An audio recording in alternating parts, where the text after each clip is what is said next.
कांग्रेस के लोग आपातकाल के इस धब्बे के कलंक वाले दिन ग्वालियर में धरना देकर के क्या बता रहे हैं?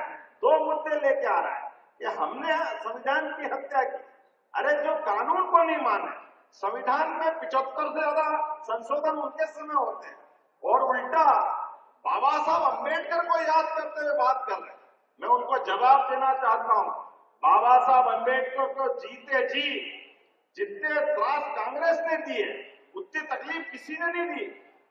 आजादी के बाद इसी पार्लियामेंट में, जिनको हम संविधान निर्माता कहते हैं, उनकी चुनी हुई संसद में नहीं जाने देने का पाप अगर किसी ने किया है, कांग्रेस ने किया।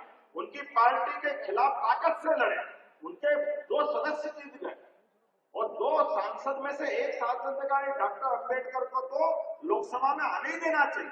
तो उपचुनाव हुआ, उस उपचुनाव में भी ये ही कांग्रेस के तत्कालीन प्रथम प्रधानमंत्री जवाहरलाल नेहरू जाकर के उपचुनाव में, ये भी इतिहास है कि कोई ने उपचुनाव में जाकर के चुनाव के तरफ उनके खिलाफ नहीं बोला, लेकिन उनको हरा करके उनको फिर पार्लियामेंट से जाने की छुट्टी करी।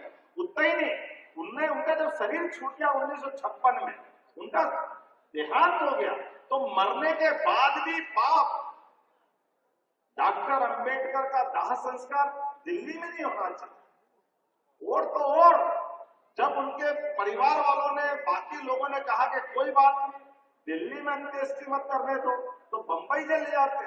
तो बंबई ले जाने के लिए जिस विमान में रख करके शरीर बंबई का निर्णय किया, उसका किराया भी अंबेडकर जी की पत्नी से लिया।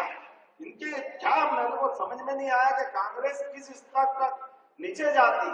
उसका किराया उनकी पत्नी से लिया और उससे भी आगे बढ़कर के हमारे इंदौर के पास महू में उनकी जन्म स्थान है, उस जन्म स्थान पर एक ईंट लगाने का काम इनने नहीं किया और ये अंबेडकर जी की बात कर रहे हैं। मुझे इस बात की खुशी है, हमारे भारतीय जनता पार्टी के माध्यम से न केवल अंबेडकर जी के जन्म स्थान, बल्कि उनके शिक्षा स्थान, उनके दीक्षा स्थान, उनके सभी प्रकार के 5 पंचतीर्थ बनाने का काम हमारी सरकार ने किया है।